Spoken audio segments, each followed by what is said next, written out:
রোজ রোজ নিজের হাতে রান্না খেতে আমার একটু ভালো লাগে না। আচ্ছা ঠিক আছে, তোমার জন্য হোটেলের বাবুর্চি রান্না নিয়ে আসবো। আমি কিছু জানি না, আমি আমার ছেলের বউয়ের মুখ দেখতে চাই।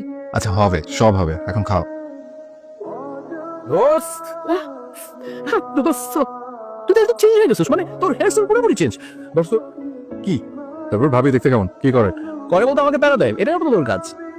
অনেকদিন পর দেখা করে না, মানে একদম আমার মনে হচ্ছে প্রেম ভালোবাসার কি খবর? তুই এখনো বিয়ে করলি না কেন? এগুচ্ছে না। আমার সাইজের জিনিস আমি পাচ্ছি না। তো ওইখানে একটা বিছানার চাদরের দোকানে নিবি। সারা দেখ তো। হ্যাঁ আপু হবে। Excuse me, I am sorry. TV sound হওয়া আমার বন্ধু দিছে। আমি তো একটা রিসোর্টে, আমার এক বন্ধু ওর চাকরি চলে গেছে, জন্য আমি ওকে মানে সান্ত্বনা দেওয়ার জন্য ওর সাথে রিসোর্টে আসছি। তোমার পাশে কে হাসছে? বুক চাপড়ে কাঁদতেছে। ও মেয়েটা কিন্তু অনেক সুন্দর ছিল। ওই যে শপিং মলে দেখলাম না মেয়েটা, মনে হচ্ছে এই মেয়ে ভবিষ্যতে পাইলটের বউ। কেন তোর এটা মনে হলো? আমি বারান্দায় গেলাম, তুই ঘুমা।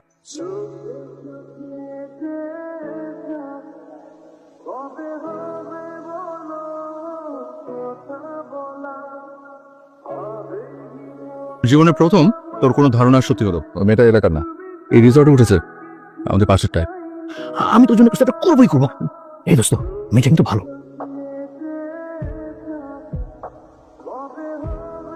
আপনি ভালো আছেন? জি। আমার বন্ধু অয়ন আপনার সাথে গুরুত্বপূর্ণ কথা বলবো এখন। আমি তোর রাস্তা বানিয়ে দিচ্ছি। বন্ধু একটু পাঁচামি করেছে। It's okay. গতকাল আমরা খুব রাত পর্যন্ত আড্ডা দিয়েছি, তাই দুই বন্ধু মিলে এসেছেন। জি আমি সারা। আমি অয়ন। আপনি ঢাকা থেকে? জি। আপনি কি করেন? তুমি পারো। আমি জব। আর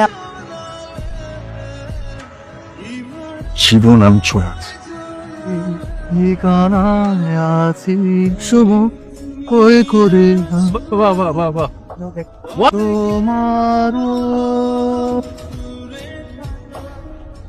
কি রে, একা একা তুই কি ভাবছিস? কিছু না, এমনি ভালো লাগছে না। এখনো জেনের কথা মনে পড়ে? চারি কি সব ভাবে সম্ভব? একবার যাকে ভালোবাসা যায় তাকে কি সত্যি কখনো ভোলা যায়?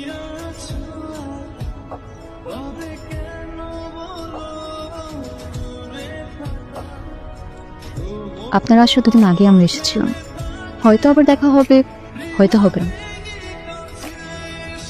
এবার বামে যান। চকলেট। কেমন ঘুরলি রে বাবা?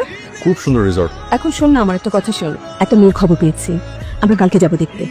কাল আমার অনেক কাজ আছে, অন্য কোনো দিন তুই তোর কাজ কর, আমরা পরশু যাচ্ছি, বলে দিলাম। Take care, have a safe flight. যাবো।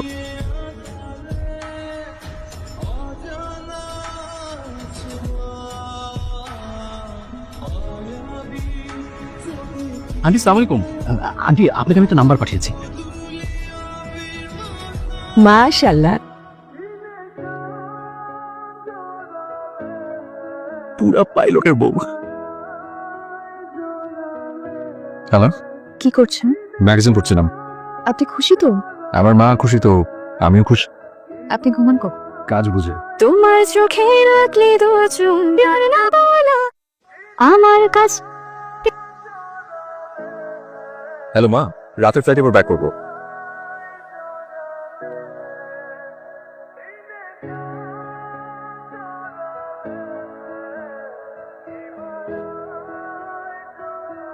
বাবা চল।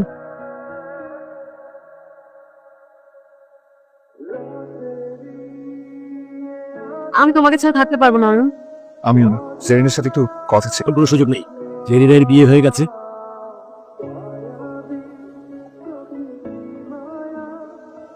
আলা, আমি জেরিনের বাবা। আমার এক কলিগের ছেলে তোমার এয়ারলাইন্সে কাজ করতো, ওর কাছ থেকে তোমার নাম্বারটা পেয়েছি। আমি জানি তুমি আমার উপর রাগ করে আছো, তাই যদি সম্ভব হয় আমাকে ক্ষমা করে দিই। আমার মেয়েটা অনেক কষ্টে আছে। কিছুদিন আগে সিঙ্গাপুরের একটা প্লেন উধাও হয়ে যায়। ওই প্লেনটার পাইলট ছিল জেরিনের হাজবেন্ড। জেরিন কোথায় এখন? ওর বাসায় আছে, একেবারে ভেঙে পড়েছে। আমি কি ওর সাথে একবার কথা বলতে পারি? আর কয়েকটা দিন যাক। তুই একদম টেনশন করবি না, সব ঠিক হয়ে যাবে। আমি খুব খারাপ লাগছে। তুই স্যারের কথা ভুলে যাস না।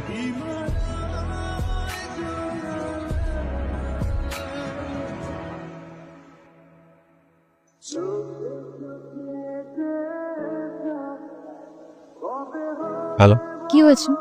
একটু কাজের চাপে আছে। কাল দেখা করতে পারবেন? এখন তো বলতে পারছি না, আমি জানাবো তোমাকে। তাই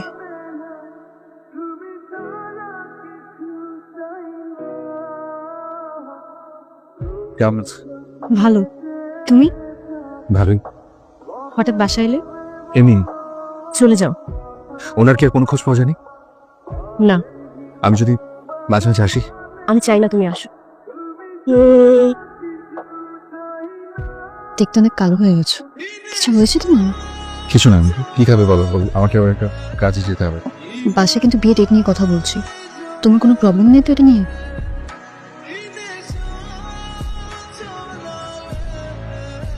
কেন এরকম আসছো বারবার? জানি না। নিজের জীবন নিয়ে ভালো থাকো।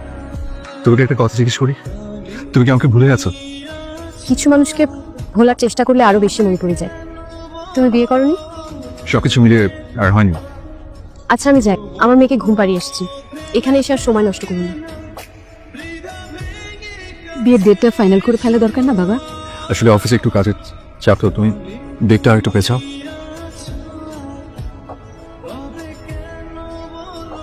হ্যালো, কেন ফোন করেছো বলো? কেন এমন করছো? খারাপ লাগছে কেন জানো? আমি ভালো আছি, আমি রাখছি। এভাবে ফোনটা রেখো না। ভালোবাসা কাউকে পেতে হবে তা তো না, কিন্তু তোমার এমন সময় আমি তোমার পাশে থাকতে পারি না। আমার ভালো লাগছে না। অনেকদিন পর বাইরে কোথাও আসলাম। ভালো। আমাদের এটা কি প্রেমে বিয়ে? জানি না। মোটামুটি প্রেমে বিয়ে। তুমি এত কম কথা বলো কেন?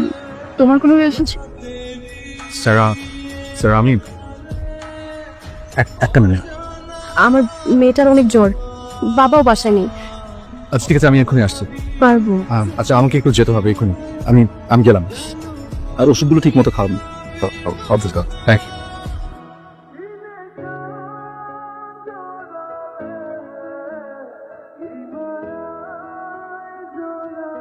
প্লিজ। নীরবে তোমার কথা জমায়ের আন্টি আমি ভালো আছি। অয়নকে নিয়ে একটু টেনশনে আছি বাবা। আমি আজই ওনার সাথে কথা বলবো, আপনি একদম টেনশন করবেন না।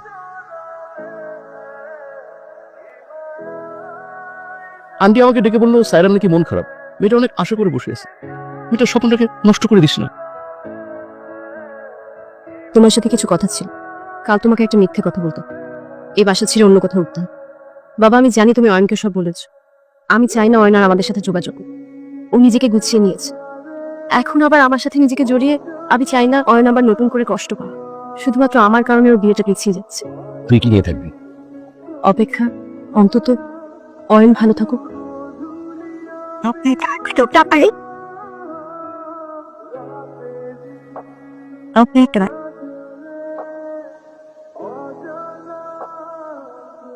জেরেন জেন চলে গেছে। চলে গেছে মানে? সিঙ্গাপুর চলে গেছে। এভাবে আবার এভাবে হারিয়ে যেতে পারে না। না, হারাবে না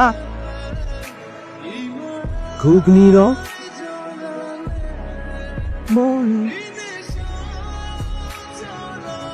শুধু প্রকৃতি দেখবে না,